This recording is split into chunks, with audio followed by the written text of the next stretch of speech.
Alright guys, so here we are inside my computer, and as promised, I want to give you our most tested, best converting squeeze page ever. Actually, I'm going to give you two.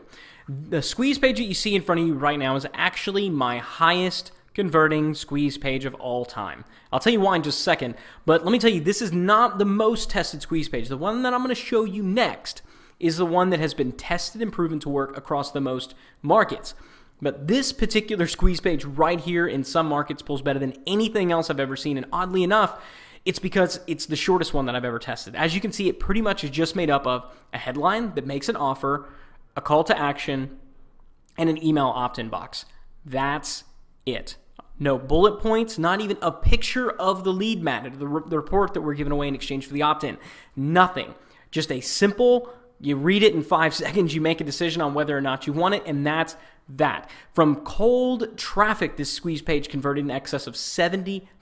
I've never had anything else touch it. Now, that said, this squeeze page will not work from Google traffic. A lot of paid media won't let you run it. And in some markets, it just flat out doesn't work. Some markets, people want to see a little bit more content. They want to see a little bit more information. But this is definitely one that does, in fact, convert. And it converts, like I said, better than anything else I've ever tried. Now, with that said, let me show you the one that time and time again works in the most markets. Okay, so we can occasionally beat this format, but this is our control. This is where we start. All right. Now, I'll point out some of the important elements of this page because it looks fairly simple, but there's some nuances at play here that you need to understand.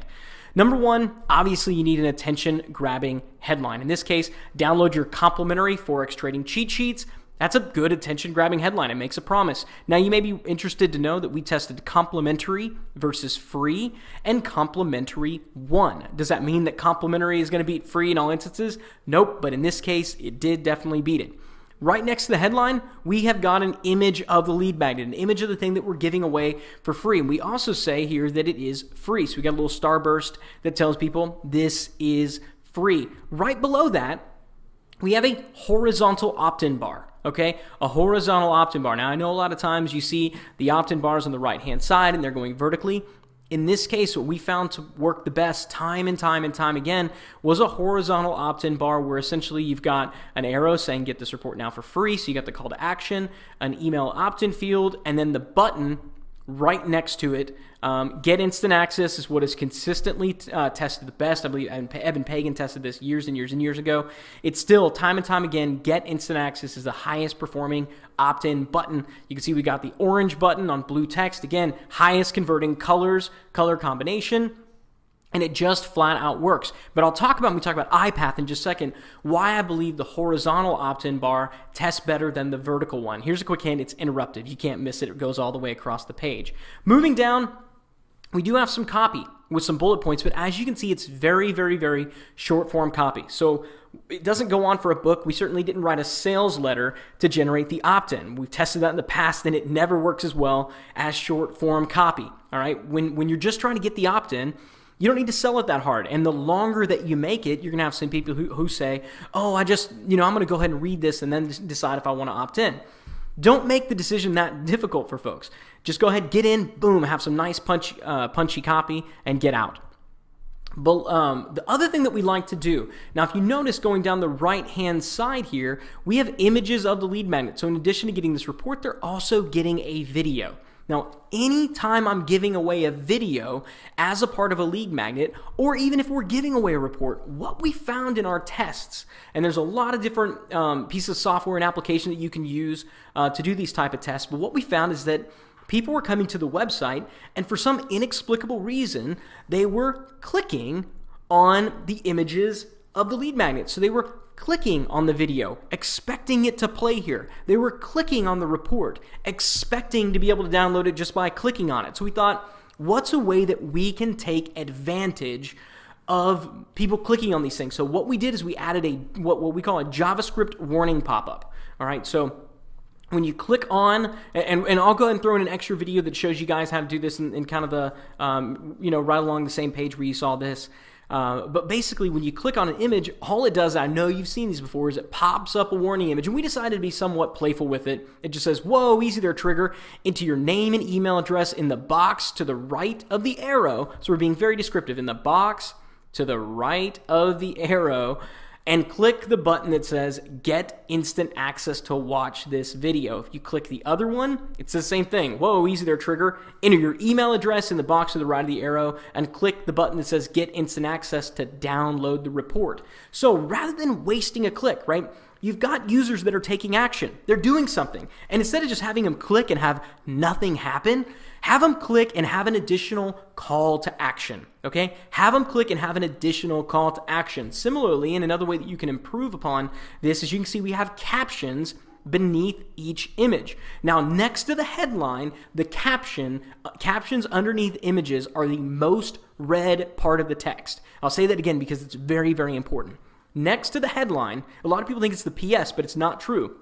Next to the headline, the captions underneath images are the most read text on the page, followed by the PS. So people read the headline, they read captions underneath images, they scroll down to the bottom, and they read the PS. Those are the three most read copy elements. So you need to have captions underneath your images, and these captions should also have a call to action. So this one says, it says at the top, your Forex trading cheat sheet kit includes, and I know the words are really small, so I'll read it for you. Quick 8-minute video tutorial with step-by-step instructions for implementing each of the cheat sheets.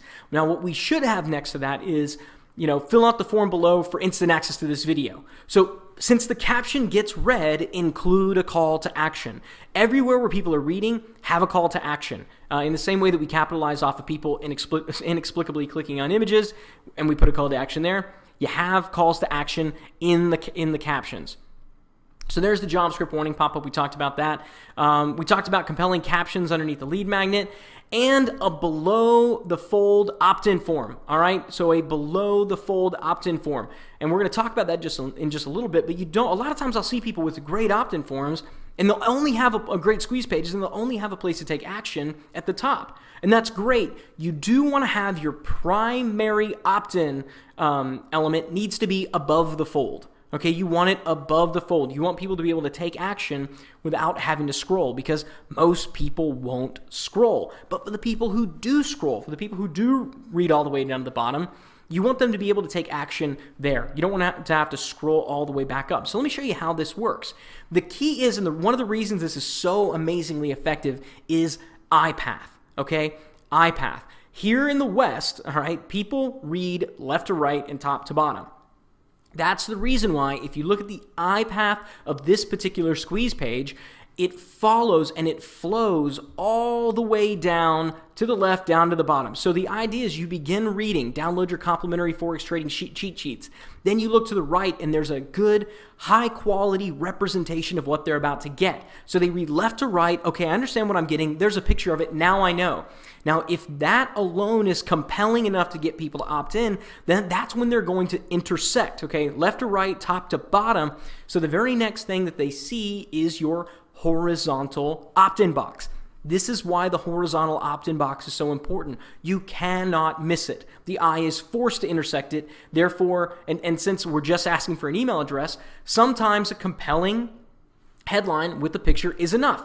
Remember back to the top performing squeeze page that I showed you before, the really, really short form squeeze page that worked. The reason that it worked, it was a compelling headline and a call to action. That's exactly what you get right here above the fold. You have a compelling headline, you have an image, and you have a call to action in the horizontal opt-in box. Get this report now free. That's all you need. But if that wasn't enough, then the eyes are going to continue down, and now they're going to get a little bit greater depth in what they're going to see. And again, you're going to have not only a description of the things that they're getting, but a call to action in the captions.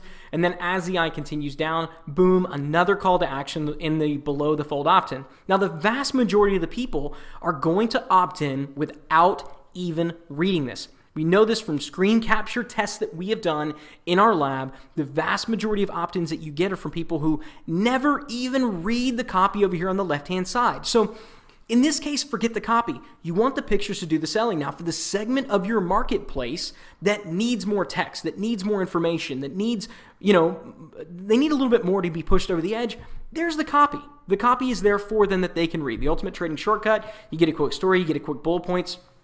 You get a quick set of bullet points, you get another call to action, and then that's where they can take action and go ahead and opt in. But the key is you don't need the text. The text is not what does the selling. The pictures do the selling. And since, frankly, a lot of people in a lot of different markets, I mean, I don't know if you know this right now, but the Wall Street Journal, editors at the Wall Street Journal, they write that at, I believe, a 5th or 6th grade level. All right, a 5th or 6th grade level. That's the Wall Street Journal. Most other newspapers write at a 4th grade level. All right, a 4th grade level. Most newspapers and magazines are written at a 4th grade level. That should give you some insight. It's not about the words. Yes, copy does matter, but it's about the headline, it's about making a big promise, and about having that eye path to where they don't have to read to get enough information to take it in and to take that action. And that's why this eye path is so incredibly important. It's a greased chute that starts them out where they're going to begin and then shoots them right down to the bottom of the page where they can take action. If they need it again, they'll go ahead, they'll work their way to the left-hand side and shoot right down that slide again.